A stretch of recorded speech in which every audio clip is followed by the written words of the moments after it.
Master chef নন fire এই ইভেন্টটা গত বছরই আমরা সংযোজিত করেছিলাম। আমাদের মাননীয় জেলা সমাহর্তা আর বিমলা আইএস মহাশয়া সম্মতিক্রমে আমরা এই ইভেন্টটা সংযোজিত করেছিলাম গত বছর। এবছর আমরা আরো বেশি শতাধিক প্রতিযোগীকে নিয়ে আমরা এবছর এই প্রতিযোগিতা সম্পন্ন করেছি। এটা আমাদের কাছে অত্যন্ত আনন্দের এবং গর্বের।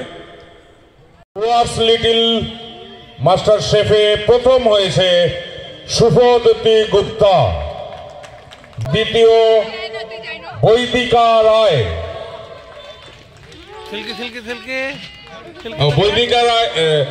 বৈদিকা রায় তৃতীয়, আয়োধি পণ্ডিত দ্বিতীয়।